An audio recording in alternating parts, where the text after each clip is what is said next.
Season 3 Chapter 16. Previously on A New Legacy. Final chapter. Was that supposed to hurt? I suppose you're right, I should be catching up, shouldn't I? I wouldn't try to move an inch if I was you. Honey, I'm home and I brought guests. 2 days passed since Naruto and Cole brought Marcel and his 3 loyal guards to the compound. Marcel was chained up in the basement while the other 3 guests were in the process of being desiccated. Of course, any witch could hurry up the process, however, Naruto wanted answers and so he sought to torture them by denying them blood. Really simple, perhaps cruel, but necessary in the grand scheme of things. He spoke to Klaus about his suspicions in regards to how Marcel ruled over the vampires. Klaus didn't want to believe that his adopted son could do what Naruto suspected him of, but kept his thoughts to himself until they could gather proof. The hybrid was a cruel man, but he had his own moments of compassion and would never do what his adopted son was suspected of. Naruto was now on his way to the warehouse where the vampires were hanging out, or trolling to be honest. His wife had been less than agreeable when he told her he would be doing this alone. He sighed inwardly when he thought about her threat. Yeah, right, he scoffed. Like she can resist all this, he muttered under his breath as he pulled onto the gravel near the warehouse. He stared at it for a moment and did not understand why creatures who were frozen in time did nothing to better themselves as individuals. He shook his head sadly and banished his thoughts before getting out of the car. As he exited, he heard the vampires shuffling inside. They couldn't have been any more than 150 vampires. He did some calculations in his head before he entered the warehouse. He watched as everyone but a few scampered to right themselves. He glanced curiously over at 2 vampires, who had a sneer on their face before they saw his gaze and quickly fixed their expression to mirror indifference. Hello. He paused and looked around. To the nods he got, he sighed and singled out the girl who spoke to him before. He pointed to her with a finger. You come here, he said easily. His tone was oppressive, but it wasn't easygoing either. The girl stumbled over her feet. For a vampire, she sure lacked grace, he observed without changing his fixtures. The girl who had raven-haired colored hair stammered over her words. Why? Yes, sir, he said before he stumbled, nearly falling to the floor. He caught her in his arms before riding her up. The blood rushed to her cheeks as she stammered out an apology. He waved it off and looked around, and most of the woman tensed. This further proved some of his suspicions, but before he laid out accusations he would need proof first. Don't worry about it, darling, he said. Staying or hanging out with Cole had made him use more affectionate terms when speaking to a woman. He also knew that it would make him come across as non-threatening, which he really needed at the moment. He stared into the girl's brown eyes before motioning with his head. Walk with me. He stepped out and walked out of the warehouse with the girl trailing behind him nervously. Her slow heartbeat had picked up a bit. He wondered what she thought he was about to do. I won't hurt you. He paused and sighed softly, but I will need answers. They were far enough that the vampires in the warehouse wouldn't be able to hear their conversation. I've noticed each woman inside that warehouse tensed up when I touched you. He paused before he broached the subject. Back in the elemental nations he knew this was the reality, and the kunoichi had gone through similar things because the shinobi thought they weren't strong enough and forced themselves on them. It was sad, but it was a reality, and even now if his suspicions was right, it had been happening here as well. His own gut coiled in disgust at the prospect. He heaved out a heavy sigh before turning to look at the woman, who looked broken. Her brown eyes looked dull. Even the moon's light wasn't enough to illuminate it. Can you tell me why that is? He trailed off and realized he still didn't know her name. She bit her lip, a nervous habit. Her fingers dug into her palms and he could smell the blood. His own heart hurt at the action. She looked no older than 13. Hannah, she said softly, barely a whisper, but due to his heightened senses he heard her loud and clear. She cleared her throat as he saw he fight the tears that pooled in her eyes. I'm so sorry, I didn't mean to touch you, she said. He wanted to reassure the girl that he wasn't going to hurt her and tried to reach out, but saw the girl flinch at the contact before he pulled his hand back. His own beast raged in his mind. Images of his own daughter sprang to the forefront of his mind. He could barely hold back the growl building up in his chest. I won't hurt you, he said before he looked up and stared up to the stars littering the dark skies above them. I have a daughter, and in my life I've seen terrible things happen. He paused and looked at the girl's expression. Your actions, no matter how minimal they may seem, tells me that since you've become a vampire, life hasn't been the most pleasant, he said, sugar-coating his words for the girl's benefit. Hannah let out an involuntary scoff at the words. The words were an understatement, to say the least. As soon as she realized her actions, she wanted to apologize, but her new blonde leader had a sad smile on his face and shook his head. No need to apologize. I just want to know everything. If your own story is too difficult to tell me, then I want to know the cliff notes, so that I know what I will be dealing with. Hannah, he spoke softly, as non-threatening as possible. Hannah stared at the blonde man. He looked in his 20s. He was handsome. Well, handsome was an understatement, really. His features were well sculpted and looked otherworldly, or at least he did to her. The thoughts were banished from her mind as she listened to the way he spoke. It was kind like when she heard her father read her stories when she was a little girl. It was soothing and brought a sense of calm she hadn't felt since she became a vampire. She inhaled a deep breath before she continued. Marcel would treat women as we were worth nothing, she said shakily. His most loyal ones would punish us if we stepped out of line, and their way of punishing us was. She broke out a tearful sob. Her tears that she held back finally rolled down her cheeks. Naruto's jaw clenched. They forced themselves on you. And the others, he said through gritted teeth. It wasn't a question, it was a statement. He knew there was something off, and now his fears were confirmed by a 13-year-old girl. Did every guy participate in this? He asked slowly. His own disgust tripled at the thought. The girl shook her head quickly. No. Most of the guys would pretend, she said softly as she remembered some of the men who sometimes protected her from the worst. Tell me their names, he said sternly, and stared the girl. His expression was now hard and unforgiving. This was not something that he would allow to continue.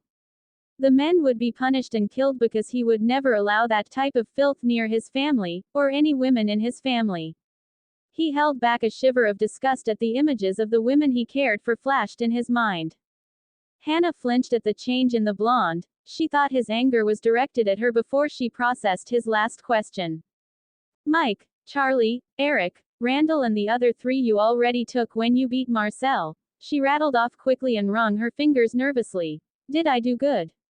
She asked instinctively. Naruto heard the words and realized why the girl asked that. He knew she had to break out of that before long. He patted her head softly and gave her a kind smile he only reserved for his 2 little sisters. You did good. Don't worry, I won't let them hurt you anymore, okay? He said softly, and see the tears roll down her cheeks. Perhaps he could send her to the Salvatore school. She looked like the youngest out of the lot, and she need to experience life. Don't worry, little one, you'll be safe, he said, and motioned her to get into the SUV. I'm going to sort out the mess, and I need you to stay in the car, okay? He asked as the girl nodded her head frantically. He opened the passenger for the girl and let her hop in. He closed the door softly and gave her one last smile before heading back to the warehouse. His steps were light, silent as he approached and entered the warehouse and looked around to the vampires present. The women gave him distrustful looks, probably wondering where Hannah was or what he did to her. He stood in the middle of the warehouse. Who are Mike, Randall, Charlie, and Eric?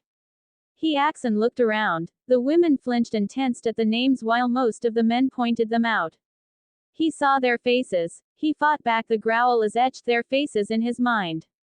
He nodded absently. I see, he murmured as he rolled up his sleeves. Before the one called Charlie knew it, his head was rolling on the ground, eyes wide open. He was back in the middle of the warehouse as he now stared at the one called Eric.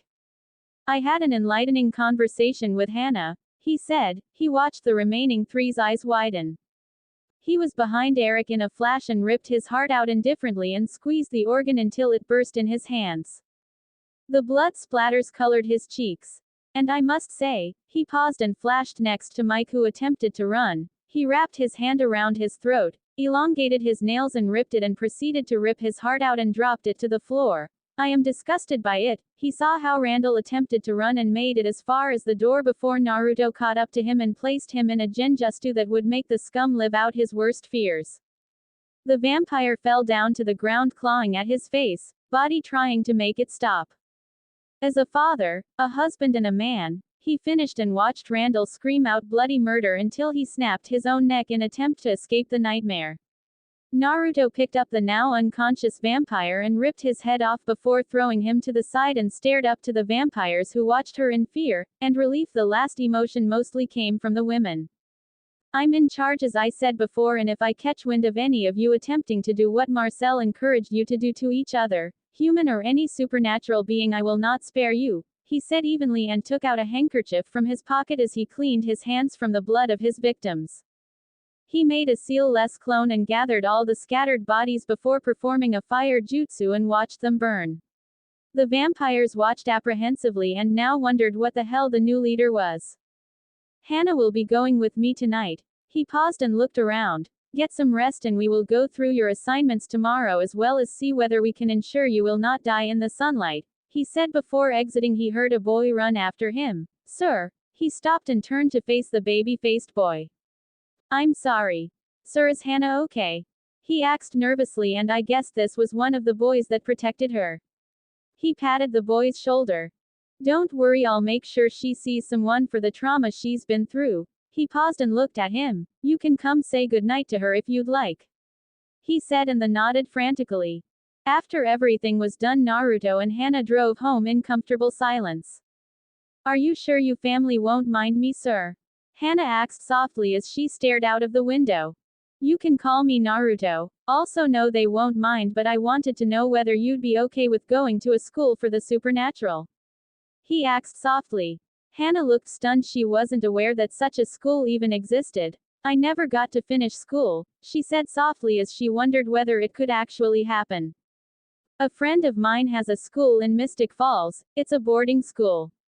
There are vampires, witches and werewolves that attend, he said as he turned onto his family's home street. What about? Wasn't I was supposed to work for you? She asked confusedly. She didn't want anything to happen because she didn't do her job. His thoughts were broken when she heard a soft chuckle. You're young. School is more important for you right now, and if you still want to work for me after, I have no issue with that, he said, offering the girl some peace of mind. She wanted to speak but closed her mouth again as the car came to a stop. Don't answer now. Sleep on it, okay? He said and exited the car and came to her side to open her door.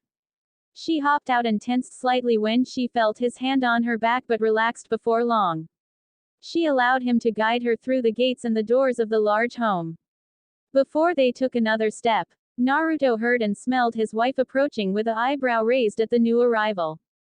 Hope, he said softly and kissed her cheek before he spoke softly into her ear. I'll tell you everything later, he said quickly. Come on, Hana, I'll get you some clothes and you can shower and get some rest. The girl nodded and waved nervously at the beautiful auburn-haired woman and who the blonde greeted guessed that this was his wife. Hope nodded quickly. She realized his husband's tone was nearly a pleading one as he asked to talk about it later. That and how careful he was acting with the young girl. She of course wasn't aware of what happened, but from the splatters of blood that still covered Naruto she could hazard a guess. Naruto got Hana settled in an empty room, and told her that he would wake her for breakfast. He walked tiredly to his room. He saw Hope lying in bed with the twins fast asleep. She was reading a book as he entered. He quickly undressed him and took a quick shower before he joined his wife on their bed. Naruto kissed the heads of his children before he laid back with his arm over his eyes.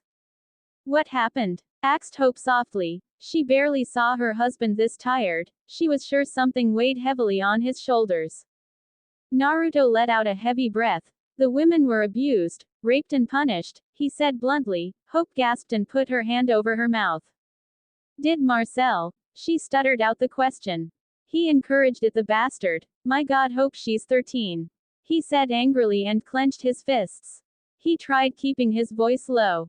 And the others? She asked softly and tried to comfort his husband. He clearly was disturbed by her adoptive brother's actions.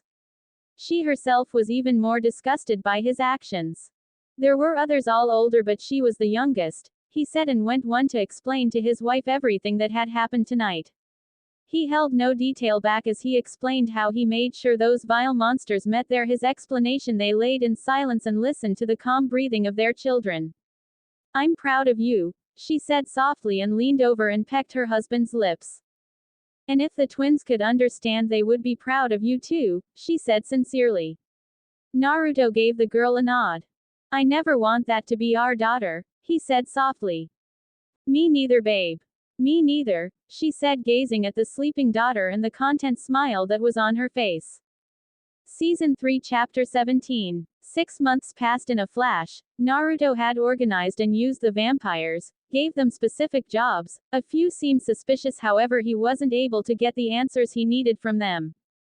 6 months ago, after he had brought Hana to the compound and told Hope what Marcel was encouraging and allowing, she wanted to torture her adopted brother herself, though Naruto quickly put a stop to that and told her she would more likely feel guilty about it after. No matter how much she tried, she truly was a sensitive soul. Though that particular rule did not apply to her father Klaus, he took pleasure in seeing his adopted son squirm under the torture sessions Naruto had, and that's where we find our blonde ninja today. Give me an answer, Marcel, and this will all end. He paused as he twisted the dagger in the mon's thigh, just missing the femoral artery. Marcel gritted his teeth in agony. He had been continuously tortured. It was nothing but methodical. They would barely feed him enough blood to fully heal, but enough to continue these sessions. I don't know, he breathed heavily. His eyes darkened as he looked at the blonde, who wore an indifferent expression. He never knew he could be so scared. He feared the blonde. He wasn't normal. No, he was nothing normal. He wondered who and where this man came from, but he couldn't question it because the blonde wasn't the one strung up like a cattle ready for slaughter. He wasn't. It was because of his own weakness. Naruto saw Marcel's gaze and didn't give him the satisfaction on changing his expression. He felt his every emotion flicker through the uber vampire so quickly. He could practically smell the fear rolling off Marcel in waves. It made his demon excited to have such an effect on his prey. And his demon was more than happy to take the driver's seat in these torture sessions. He was a part of Naruto. It felt everything he did and vice versa. The demon recoiled in disgust at Marcel's actions. He placed so little value in life in general. It was appalling even for the demon because it knew all life should be valued, but when prey fancies themselves a predator, he would gladly step in and set the record straight, and so he did. Naruto sighed inwardly at Marcel's answer. Right now they were in the basement of the made sure to place silencing seals on the walls. There was no reason to have his children hear the screams and pleading of the vampire. No, none at all. Naruto stopped twisting the dagger. His hands was coated with Marcel's deep red blood, his jeans stained as well. The splatters of the blood was covering his face. He certainly looked gruesome, but Marcel looked worse. His skin took on a paler tone, one that looked like he was barely clinging on to life, perhaps his sanity as well. The basement was dark, damp and dirty. The only light that was in here was the overhead light Naruto used as an intimidation tactic. Though it seemed strangely romantic, Cole commented on it once when he joined the blonde to find answers. I didn't know you were going on a date with Marcel, he said while Marcel looked at the man wearily, and Naruto barked out laughter at the comment and shrugged in return. Yeah, Cole, though our other dates has been splendid, wouldn't you say, Marcel? He said with mirth. His eyes shined in amusement as he remembered that day. He was quickly removed from his reverie at Marcel's heavy breathing. He decided to wrap it up for today and ask one last question. I see. He paused, walked around the man and stayed at his back. His left hand had located the vampire's heart and tore itself through the mon's skin. He heard Marcel scream and groan at the unwelcome intrusion in his chest cavity. Tell me, Marcel, you say you didn't order any attack and I believe you. However, he wrapped his fingers comfortably around the vampire's heart and gave an experimental squeeze. You're quickly running out of use. Another squeeze and Marcel coughed up blood. Who joined your little group recently, just after Hope came back to New Orleans? He asked, not noticing the small footsteps as he paid attention to the vampire grunting and groaning underneath the pressure of his heart being squeezed. Only 2. They were already vampires and said they heard about the King of New Orleans. Me, he panted out in between breaths as he gritted his teeth. His eyes were studiously looking to the ground as he spoke. Names. he said loudly, his hold never wavering, but he heard a soft gasp near the entrance and lifted his head to see his 7-month-old daughter watching him with fear in her eyes. Her tears shined in her blue eyes. From her appearance she looked like she was 2 years old going on 3. Papa, said Ava softly as she watched her father, blood covering his clothes' face. It was scary. Her hands shook at her sides, and if she looked carefully enough she would have seen the heartbroken expression on her father's face before it changed, but she didn't. She only saw the hard expression. Naruto saw his daughter and felt his daughter fear of him. It broke his heart as he watched. He schooled his facial expression quickly and set his mouth, and a hard voice came out rough and echoed in the empty expanse of the basement. There was anger and with a tinge of regret that no one but himself would recognize as he addressed his daughter. Leave, he said loudly, and watched his daughter flinch at his tone but not move, like her feet and eyes were glued to the gruesome scene that played before her. I said leave, Ava, he said without compassion as he watched his daughter scamper off out the doorway. Before he could lament further, he heard a dark chuckle from his victim. Ha! Breathed Marcel as he watched the entire thing. He felt satisfaction for nothing else other than the blonde's child now saw him as a monster. Even your daughter sees a monster. Naruto's jaw clenched as he listened to the chuckle of his captive. He swallowed down the anger that built up in his chest. It would not help. No, it would only please the vampire who was at his mercy. The mere thought of the vampire using his children's fear against him enraged him even more. He snarled next to Marcel's ear. His canines dropped as his demon came out. I want names, Marcellus. Do not think I will fall for your games. His tone was hard and unrelenting. He emphasized his point when his nail punctured the vampire's heart. Once your heart literally bleeds out, you will die, and no one. He paused and grinned at the smell of Marcel's fear increasing tenfold. And I mean no one will even mourn you.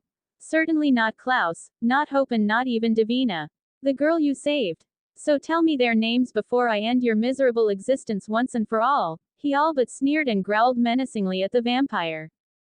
Ash. Dotten. Jacob. He managed to stammer out. Naruto removed his hand from his chest and went over to the table where a blood bag was and ripped it open and poured it down Marcel's throat, who drank greedily. The empty bag fell to the ground as Naruto watched the vampire try and rip from his chains creaked in the silence of the basement. He was about to leave but turned once more and stared at the vampire. His eyes flashed dangerously and his tone lowered an octave. If I find you looking at my daughter or son, you will pray to the gods that I killed you when I'm through with you, he said as a warning and walked out of the room calmly. He closed the doors and gates and put a seal on. His head thumped against the door as he processed what his daughter had seen. The blood, the torture, the anger. He shook his head clear of the thoughts. It would only anger him further the more he thought about it. He was making his way up the basement, and about to walk past the dining hall when he heard his daughter's sobs. Papa, look so angry, she whispered. Naruto heard and his heart broke even more as he listened to the sobs as whimpers of his daughter. His hands clenched at his sides. Do you think your papa is evil? He heard his father-in-law's voice. There was pregnant pause, and that told him all he needed to know. He left the compound in a shunshin as he stood in the middle of the woods. He took out his anger on the 100-year-old trees that stood before him. After 10 minutes of destroying the woods around him, he sunk to the ground leaning against a stump. His hands were now coated in his own blood and that of Marcel's.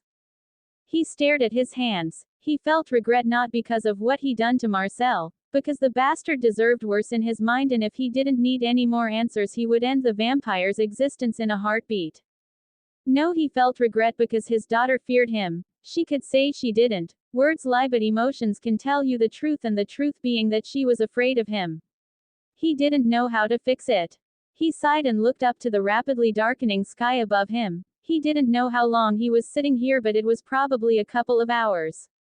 His mind swirled with rapid thoughts. Flashback. Naruto watched his 3-month-old daughter speak to him. He had a smile on his face, but inside he was worrying. They were progressing rapidly and it wasn't normal.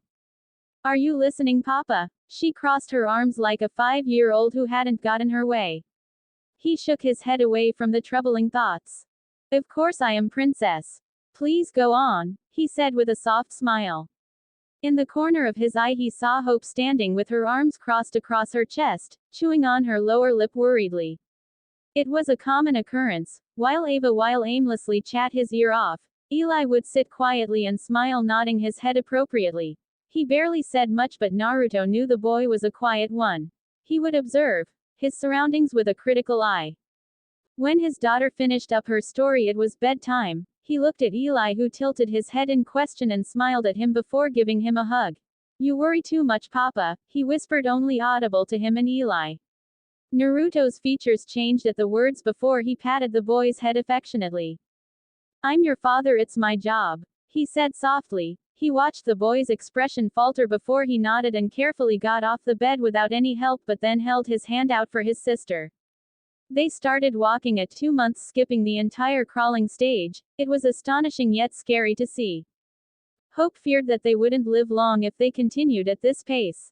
The magical tests Freya and Davina ran wasn't helpful at all. Hope was getting more anxious. Being a new mother and vampire was never a good combination. She fed more than usual. Her emotions were more volatile, anger, rage, sadness and fear being the main ones. This was the reason he decided to speak to the dragon elders. Perhaps they could give him the answers needed. Once the children were settled in bed, Hope looked at him. "I need answers," she hissed angrily, clenching her fists. "And if you would stop playing king long enough, you would see that our children are growing up too fast, and then we might." She trailed off. His face hardened. He knew what words followed. He knew better than to aggravate his wife. But he couldn't help the words spilling from his mouth. "Playing king." He scoffed and narrowed his eyes. His voice was lowered. "Do you think this is all about power? I'm trying to find who poses a threat to our children, Hope," he said. His anger was palpable. He saw his wife's eyes soften at his words and readied herself to apologize, but he waved it off. "Don't. I'll be back later," he said, and reverse summoned himself to the dragon's realm. Flashback over. He sighed heavily as he remembered the elder's words. His children were growing up so fast because they had too much power and their bodies were too small. His Uzumaki genes seem to be extending the chakra coils, which causes the rapid growth, and the bit of demon they have in them allows their minds to follow, so in 5 years they will look about 18 years old. Then their bodies will stop aging rapidly, but their immortality will only be guaranteed if they activate the vampire blood running through their veins. Of course this didn't go well with Hope. No, not at all. He had to listen to an hour lecture of how different and terrible their lives might be because of this. "I will kill anyone who even thinks to harm my children, and that goes double for those who see them as monsters," he said to his wife that night. She was taken aback at the pure, unadulterated rage in his tone, but he knew how it felt to grow up with hate surrounding you at every corner. Suspicious glances, hateful stares, rude and degrading remarks, beatings that would last for hours. No, his children would not endure such anger, such hate. He promised himself that he would protect them from the world, but tonight, he broke that promise and his daughter saw him as a monster. The very monsters he wanted to protect her from. Before he could continue his train of thoughts, he felt himself being pulled into his mindscape, which was a shock. He looked around. He thought it was his, but it looked different. On one half it looked like his, the endless water, and that looked like it ran for miles. But of the other half there was greenery as far as his eyes could see. He looked to the figure kneeling tending to the flowers. From the back it looked like a woman. She looked familiar. He stepped closer. "It's wonderful to see you again, Naruto," said the familiar voice. His mind snapped, as he pieced the puzzle together. He bowed slightly as he now saw the woman. She was beautiful, though his wife was still the most beautiful in his eyes. "Kami-sama." He paused and squinted his eyes. He was confused. Why after all this time would she show up? Is it because he needed to leave? He couldn't. His wife and children. His family? No, he couldn't. "May I ask to what I owe the pleasure?" he asked. His mind was still a cacophony of thoughts, but his face revealed nothing of the sort. Kami chuckled inwardly. She could feel the turbulent emotions, but the blonde's face gave away nothing. "Emotions showed you the true state on someone's mind. We need to talk." She trailed off and looked back to the flowers. "About?" Naruto asked. He was still confused, and this woman was being awfully vague, and he knew from the movies or films that Hope had him watch, if a woman started with, "We need to talk," the result was never good. "Someone from your past." she said softly and turned her gaze back to the blonde. Any amusement that was previously there had been swept away. Before Naruto could ask who, he got his answer and shuddered involuntarily.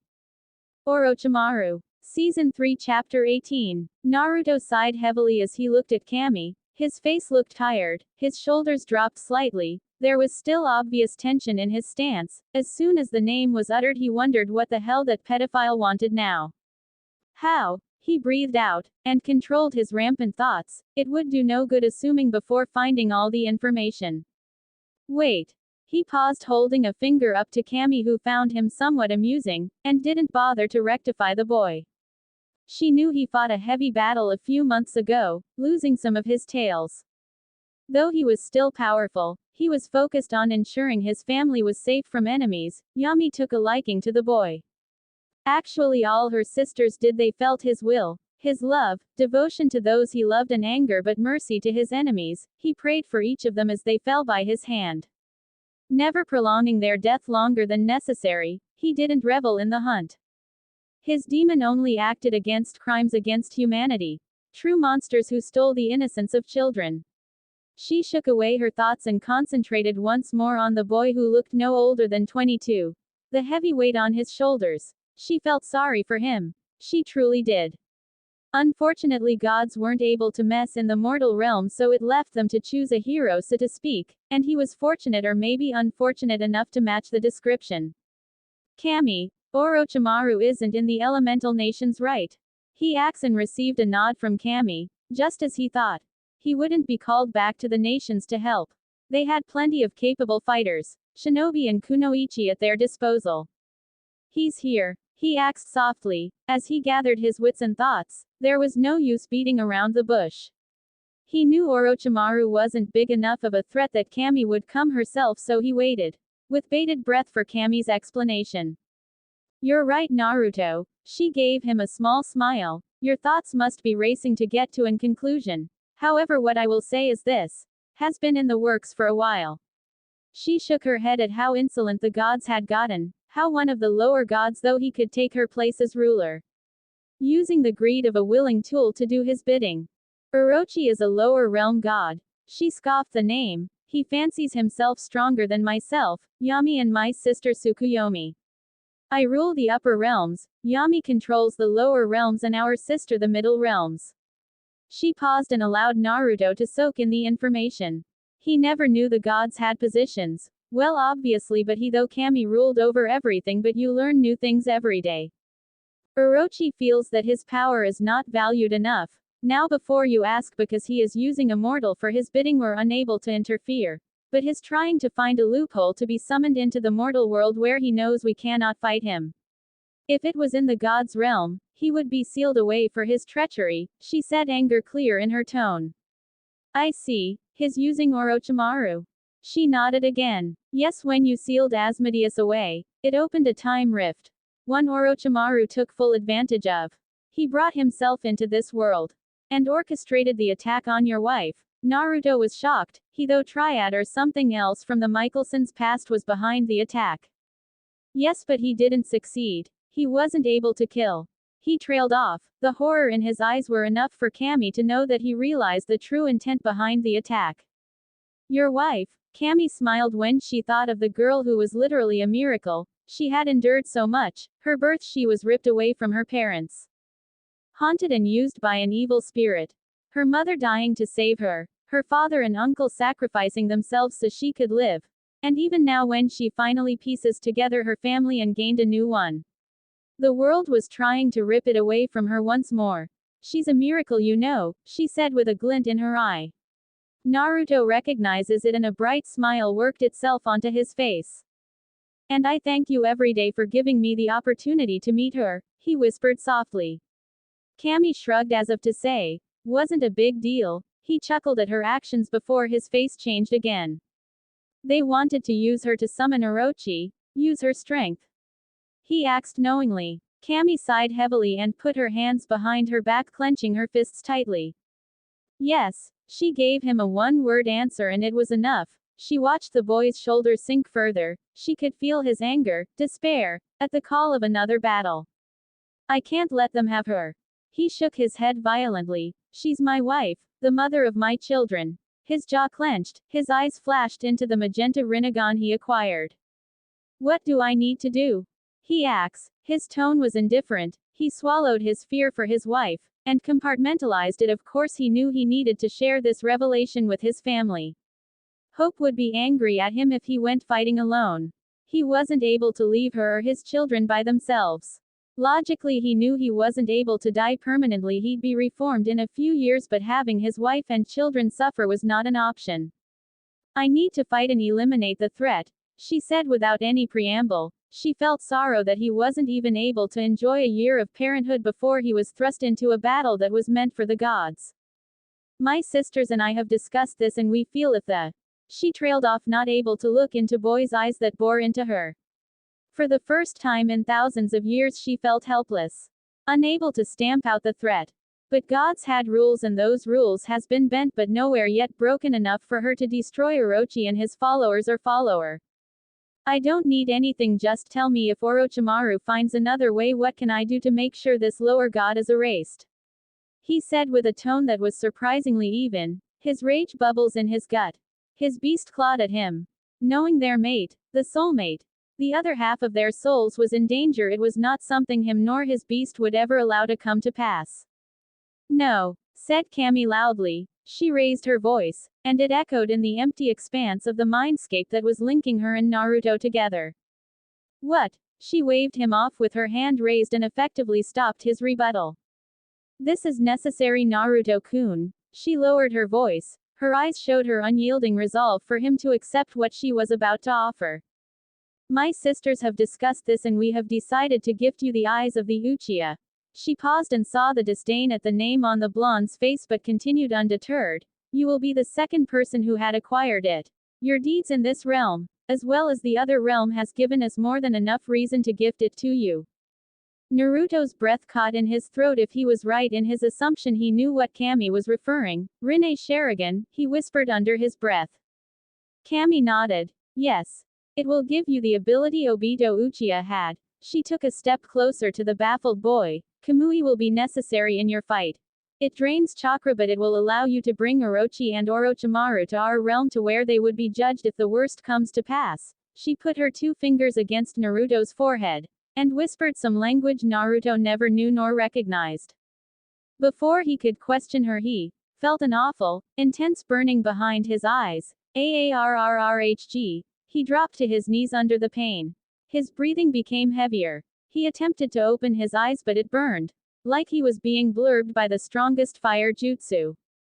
Channel less chakra to your eyes, he heard whispered near him. He did as the voice told him to. The burn subsided a bit. He could feel liquid fall from his eyes. He wiped in it, and even through the blurry vision, which was becoming clearer by the second, he saw his blood. It's done, said Cammy softly as she stood up, looking at the boy, who now looked down to the water, and witnessed his new eyes. His left eye remained the same, the magenta rinnegan, but his right eye had an intricate pattern that resembled the Mangenkyo Sharingan, but different. It looked like it had been transplanted and would take a few days to assimilate, but he would know instinctively how to use it. Remember, Naruto-kun, you are the champion the gods chose, and make sure you beat this enemy and come out on top, she whispered as she disappeared. Naruto nodded dumbly, still looking at his new eyes. He heard the words Cammy said, and decided to stand up. His legs were still shaky from the pain he felt. God, Hope is going to freak out, he whispered to himself, and blinked. He was back on the forest floors. It didn't look like much time passed, but the moon was high in the sky. He sighed, preparing to get back to the compound. He felt his phone vibrate and his face popped up on the screen. He wanted to ignore it as his hand hovered, but decided to take the plunge and answered. Hope, was all he could get out. Where are you? The children's been worried. I've been worried. Dad is ready to send out a search party. She screamed into the phone. Naruto looked at his appearance and the woods around him. A few trees laid lopsided, they suffered his wrath and anger. He sighed before answering his wife. I'll be home soon, he said, and dropped the call. He looked up to the moon, closing his eyes, and heaved in a deep breath. An angry wife, a vengeful god, and a pedophile that gets off biting little boys. He sighed and shook his head. What a way to kick off summer, he said sarcastically, as he disappeared in a lightning shunshin. Hope paced the living room floor. It was midnight. Her father sat quietly with the twins sleeping beside him. He watched his daughter pace, even more than she had after the phone call. Hope. No, Dad. You don't get to make excuses for him. She pointed angrily at her father, controlling the volume of her voice. Haley watched her daughter clench and unclench her jaw. She knew Naruto had a reason for disappearing so suddenly, but Hope was right as well. Klaus sighed and chuckled softly, looking down to the twins who finally fell asleep after hours of asking for their papa. He knew how Naruto felt. He felt the same way when Hope stumbled into his so-called murder orgy, as she so aptly dubbed it before. The pain that comes from hurting one's child, through no action but your own, is heavy. He could imagine Ava's eyes when she came running out of the basement while her father was torturing Marcel for information. The heartbreaking expression when she asked whether her papa was evil gave him enough reason to know the blonde needed to wrap his mind around everything before he started to explain to his princess, his daughter, why she saw him like that. I'm not making excuses. He was cut off again, by a deep growl coming from his daughter. She sure was very in control for being a newborn vampire, but her wolf and vampire side still clashed at times, making her somewhat unpredictable. No, she growled before inhaling a deep breath. No, Dad. He's my husband and I don't care. He could be fucking around for all I know, she said angrily. Klaus's eyes widened at the accusation. Surely his daughter had more common sense than that, right? Because he saw the way the blonde looked at her, like she was his sun shining brightly in the darkness. Hope, listen to yourself, he scolded. His tone was less amused as time wore on. Before he could continue, he saw lightning appear from the corner of the room. The blonde appeared, there was dry blood tracking down from his eyes. His light blue jeans had splotches of brown on. His white t-shirt covered in eyes tracked down to the boy's fists that were clenched at his sides, as saw dry blood on there as well. Finally his eyes trailed up to look at the blonde's expression. It was blank. No emotion. Not. Klaus thought it's a mask, the same mask he wore when he broke up with Hope to keep her safe. He just hoped for both of their sakes that this wasn't going to be the same. Naruto looked around the room, and saw his wife stop mid-pace, scrutinizing his appearance with narrowed eyes. No doubt wondering where the hell he'd been, his eyes jumped to the two tiny bodies that laid curled up near his father-in-law. He smiled a bit at the sight. His mother-in-law looked tired, probably from just watching her daughter pace like a lunatic. Who were you with? Was the first question. Now he could said God and light in the mood, but from the look on his wife's face it clearly meant she wasn't in the mood for crappy humor.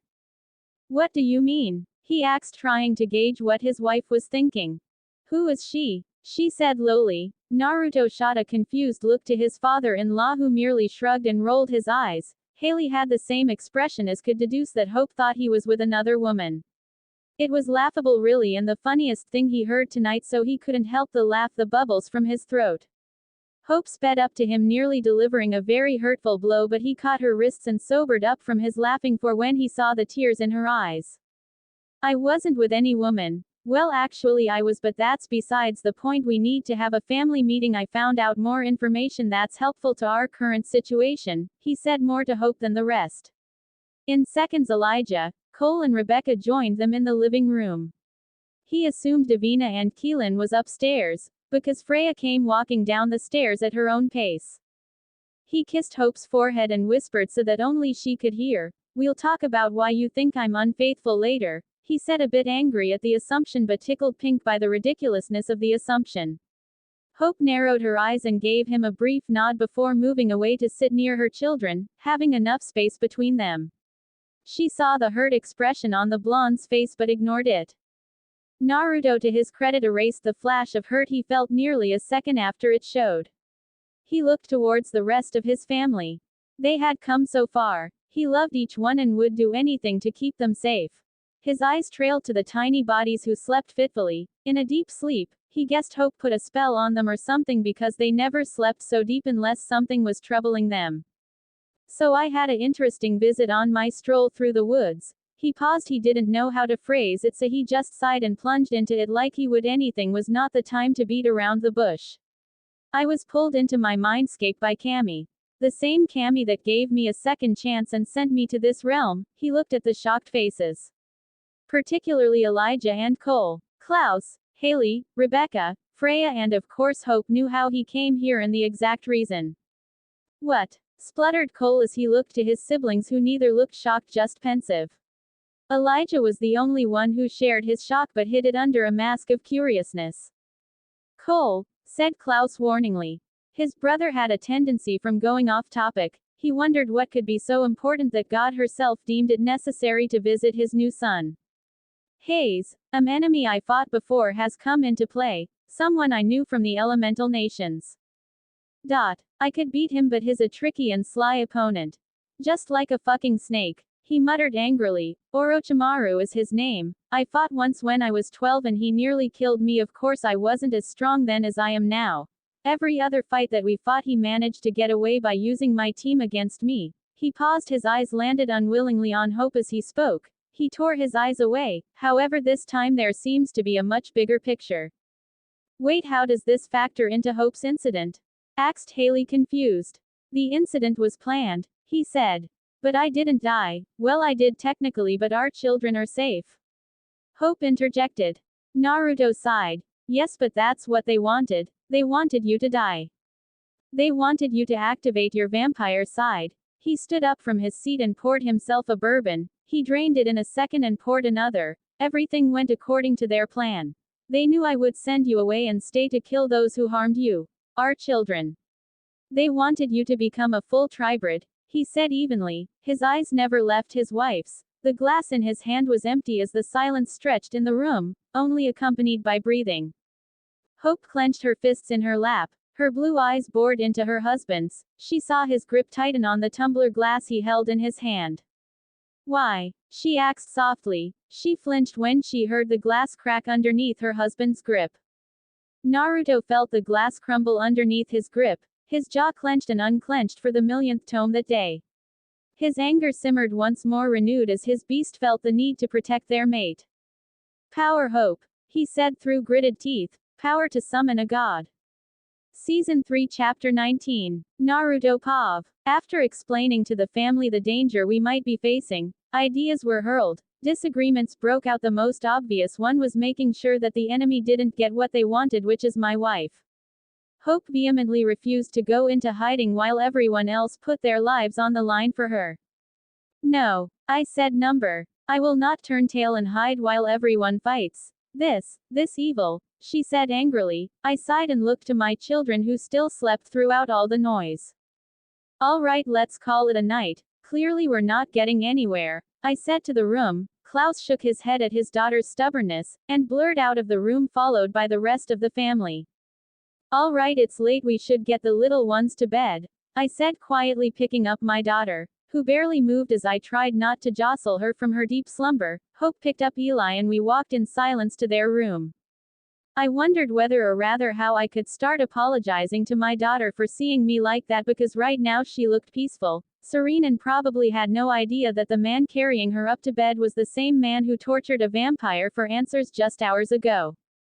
Sure, she didn't know the reason for the torture, but that doesn't negate the fact that it was a difficult, not to mention traumatic thing for a child to witness and experience. Regardless how fast they grew and quick they matured, it didn't refute the fact that they were only born, or rather forced into the world, just 6 months ago, in one of the worst ways possible. I gently laid Ava down, while Hope slotted her twin brother next to her. Ava instinctively grabbed hold of her brother's hand, like she could sense his presence. I watched for a while before bypassing Hope, heading straight to their bedroom without saying a word. I quickly undressed myself and walked to the bathroom. The entire process took under a few seconds. I heard the bedroom door close, indicating Hope's arrival. I knew we had to talk, but right now I was too wired up, worried, anxious, and fearful of what I might say to my wife, who refused to listen to reason.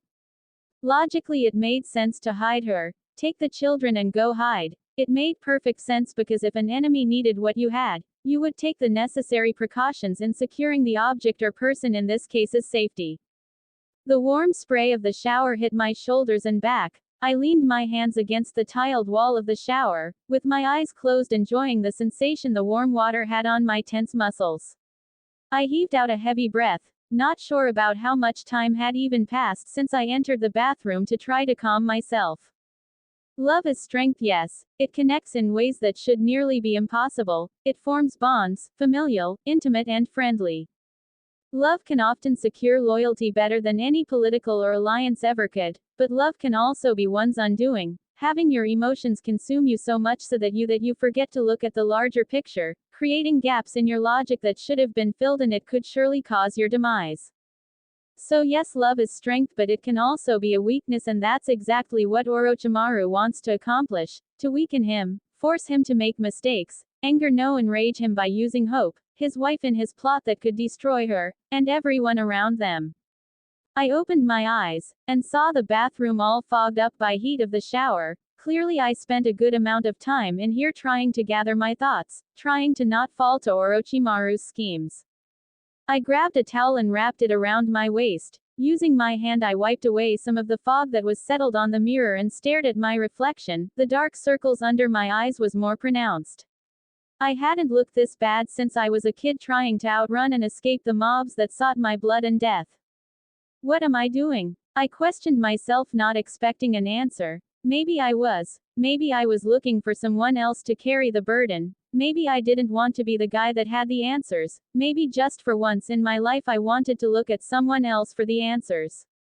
My hands gripped the edges of the bathroom sink. I felt the sink give way under the pressure of my tight grip.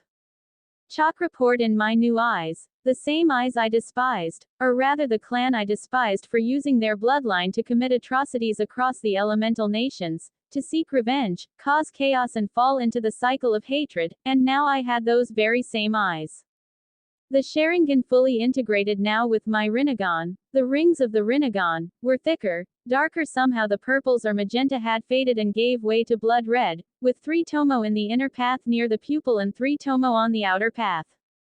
Before I knew what I was doing, my fist slammed into the mirror, cracking the glass trying to erase the image, but still the same face stared back at me, mocking my weakness. I felt hopeless, because no matter how much I do, my family is under constant threat. Yes, I told Cammy I would fight and I will, but when does it stop? When will I able to live a life filled with joyous moments without having to constantly look over my shoulder? Even when doing a simple thing like getting my wife ice cream, it turns into a bloodbath. The tears rolled down my cheeks, unbidden in a constant flow. I felt weary, tired. I'm tired of the constant battles, wars. I fought a war back in my world. Came here only to be thrust into another. Yes, I was aware of my choice, but when I prevented a full war from breaking out, I thought that was it. I slaughtered the evil beast, took down the demon, and now a new battle was on the horizon, without much reprieve after a year of silence and happy moments to be disturbed by another evil that came knocking, lying in the dark, planning, waiting for an opportunity to strike, and strike it did, and it did so violently. The attack against hope was only the first. The question wasn't how, when, it was how many more will follow, and how much will I lose when it finally comes. Naru, I heard Hope's soft voice. I felt her arms wrap around my waist securely, providing comfort, her front leaning into my tense back, trying to soothe my tense muscles into relaxing. Will it ever stop? Am I cursed, Hope? Can I not live in peace with the happiness I created for myself? I asked through my tears while still staring at my cracked reflection, like it was mocking me. I shut my eyes to try and stop it. It will stop. We'll make it stop. Baby, you're not cursed, just breath. A simple command, suggestion which I followed. I inhaled in a sharp breath, calming my tumultuous emotions. At this point I feel like I finally lived up to my namesake, a maelstrom, because that's exactly what I feel like right now.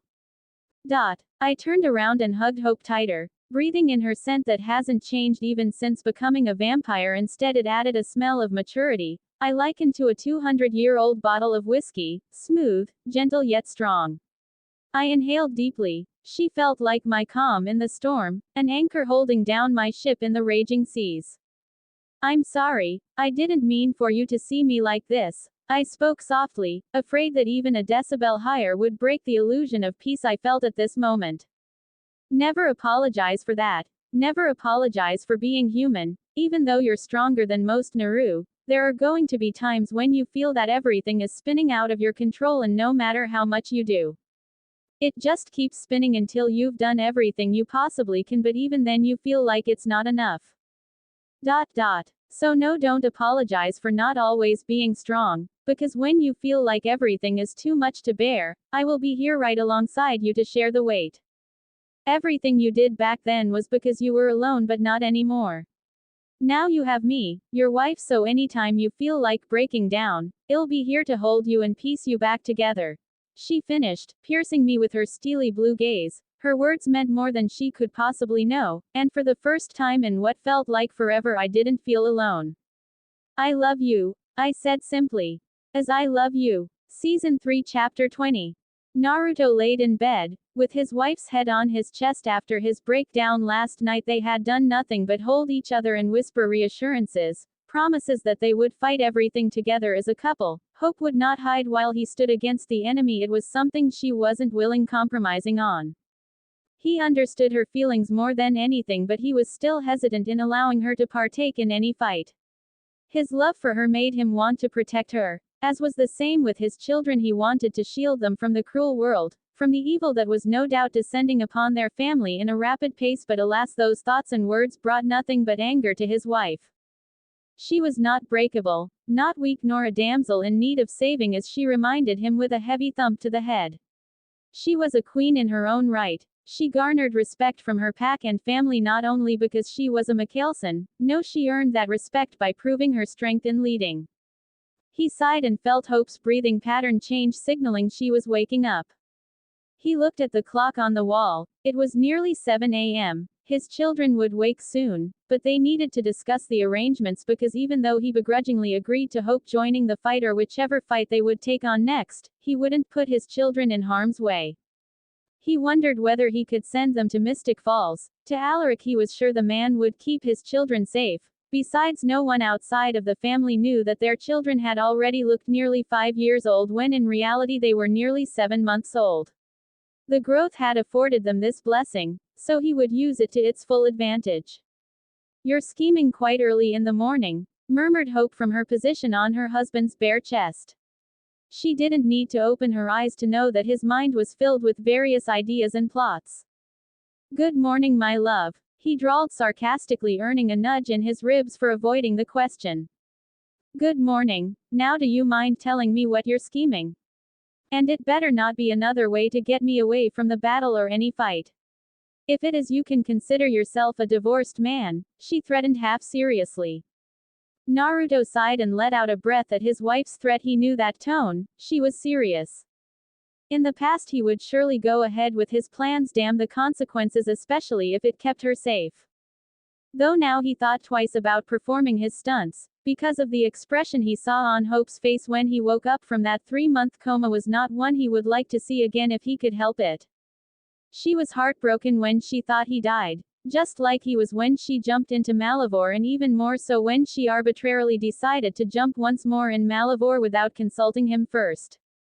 They've gone tit for tat, but now there was much more at stake than just their relationship. They weren't boyfriend and girlfriend anymore. They were husband and wife, partners, king and queen, so each decision shouldn't be made by one without consulting the other. "So," she said, lifting her head, her chin resting on his chest as she pierced him with her steely blue eyes. "I'm thinking about what to do with our children." He paused and gauged her reaction before continuing. When it was clear that she wasn't about to interject, he continued, "I think it's best if we send them to Mystic Falls," he said quickly. Hope stared at her husband contemplatively. His idea had merit. It would keep their children safe, away from any issues that might arise. With Malivore defeated, the Salvatore school would be the perfect hiding spot for the twins. Their appearance wouldn't give anyone any inclination that herself and Naruto were their parents. The only one who would be aware would be Alaric, and Naruto trusted the man completely, plus she was sure would keep them safe. "I see," she said after a moment and lifted herself off her husband. The covers dropped, revealing her naked torso. "I think that's our best option. Each of the realms are out because they would age much faster, so I think it's best if they hide in plain sight," she said, leaving the bed, and walked over to her closet to find a robe. "Exactly. No one outside of the family knows of their rapid growth, and Alaric would keep them safe as if they were his own. While they're there, they can attempt to control their magic and learn as well without being thrusted into a war or battles that young. I know. Speaking of our children. Hope found a silk black robe. She wrapped the garment around her naked body, and gave turn to face her husband, who was now sitting upright against the headboard. Her expression changed, and she gazed at her husband with a sympathetic look. They needed to talk about what Ava saw, how lost and scared she was when she saw her father covered in blood while torturing Marcel. Naru, she said softly, now walking closer to the bed. She sat near him, taking his hands in hers. The fingers intertwined seamlessly in a practiced motion. If we are to send our children off, she paused, making sure to hold his gaze. You need to speak to Ava, she said in the same tone. She watched her husband's jaw clench. His eyes got glossy before he blinked away the oncoming tears. I know, he whispered, but how? How what, baby? How do I lie and tell her I'm not a monster, a demon, when the truth is I would become one without a second thought to protect the people I love? I can't lie to her, Hope. He breathed out frustratingly. He loosened his grip from Hope's as he made a motion to stand. Hope moved back and allowed her husband the space he needed. She wasn't hurt that he distanced himself because she understood where he was coming from. Neither of them wanted their children to witness them in that state. I know it's difficult, but... Naruto stood up to his feet and paced the length of the room, running his hands through his shaggy blonde locks. He looked back to Hope, who spoke, but he cut her off before she continued with an incredulous scoff. Difficult. You didn't see her face, Hope. He said a bit louder. You didn't see my daughter stare at me like her world fell apart before her eyes. Like every story I ever told her was a lie. Like every fairy tale you ever read her, I wasn't the hero that saved the princess. Instead, I was the wicked monster who sought to destroy anything and everything, he said in one breath. He knew he couldn't lie to his daughter, nor tell her half-truths, but he wanted her to be older before he told her or showed her the cruel side of him, if ever. Hope sighed inwardly. She knew how it felt, not what he felt per se, but what their daughter felt, because she felt the exact same way when she was 7 years old, missing her father, but instead of seeing his smiling face, she stepped into a scene straight out of a horror movie with her father standing in the middle of the gore and blood. Yes, she knew how Ava felt. When the father she idolized, the father that would chase her around the compound playing hide and seek, the same father that sung her lullabies to lull her to sleep after a nightmare, turned out to the cruel monster other parents told as a cautionary tale to scare their children. Naru, listen to me, she said, effectively stopping his pacing. She stared him straight in the eye. She would not sugarcoat her words because he needed to hear it. Your daughter is scared just like I was. She paused. She's lost because her papa showed her a part of himself that she didn't even know existed. So yeah, of course she's scared, confused, but most of all she's hurt. He wanted to object, but Hope continued. She's hurt because she thought her being scared chased her father away forever. What do you mean? After my dad calmed her down yesterday, after you left, she searched the entire compound for you, but you weren't anywhere to be found. Then she waited for hours for you to come back, but you didn't. She cried herself to sleep and nothing I could say or do would calm her down. I had to use a spell on both Eli and Ava to have them fall asleep. Naruto stammered. I didn't know. If I knew I would have. I know, you would have come back, but baby, both of you needed time to process. You needed to come to terms with the fact that our daughter had seen you at your cruelest, while our daughter had to come to terms with the darkness that lurks in the dark. She's too young, Hope. She wasn't ready.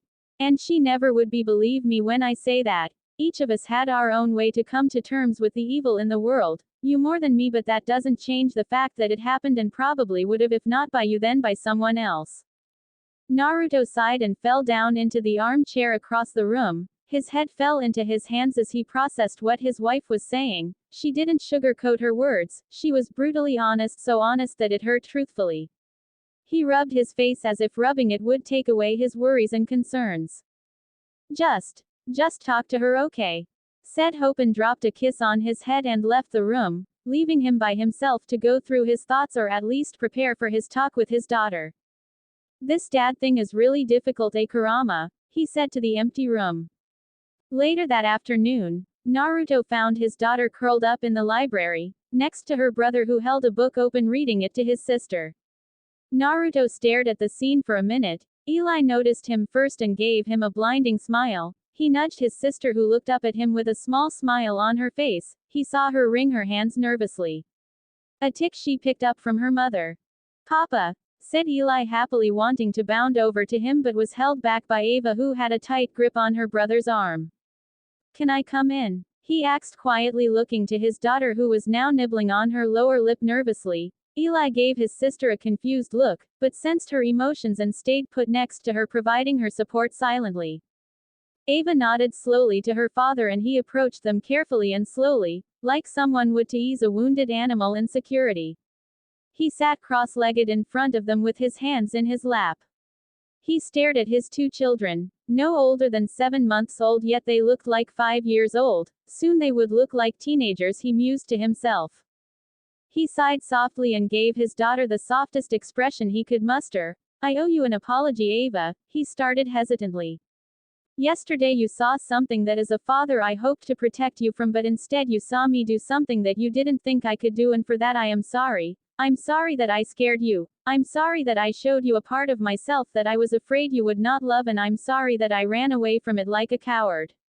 He breathed out. Eli reached out his hand and attempted to comfort his father and his sister at the same time. "Papa," said Ava softly, "why did you do that to that man?" She asked after a second. "Remember your mama and I told you how the two of you were born?" He asked and received nods from the twins. "Now that night the two of you were born, you were not supposed to be yet, but there was an accident. People who wanted to hurt you and your mama attacked us," he said, and looked to his children, who seemed to be following along. "This is a cruel world, Ava. I would do anything to keep you and your brother safe. That man had the knowledge of the people who planned the attack and wanted to hurt you, so as your father I needed to make sure to keep you safe," he said honestly. He inhaled a deep breath before continuing. "Sometimes I have to do things others would call evil to make sure that you're safe, but I wouldn't hesitate to do it. I love you both so much that I would become a monster to make sure to keep you and your mama safe. Do you understand?" Eli nodded. "I understand, Papa, but I don't think of you as a monster." He moved to hug his father tightly. Naruto returned the hug just as fiercely. "I love you, my little prince," he whispered. Once Eli let go, Ava jumped into her father's arms and sobbed against his chest. I thought you wouldn't come back, Papa. That I chased you away. I'm sorry. So sorry," she said between tears. "You could never chase me away, princess. And don't be sorry, okay? I love you so much, and I promise that even when I'm far away I'll still be in here," he said, pointing to her heart. She nodded in acceptance, holding him tightly. "Now that's enough tears for today. How about we go steal some ice cream before your mama sees us," he said with an excited grin on his face. Ava wiped away her remaining tears and cheered, as did Eli as they ran out of the library. "Yay!" he heard echoing in the compound.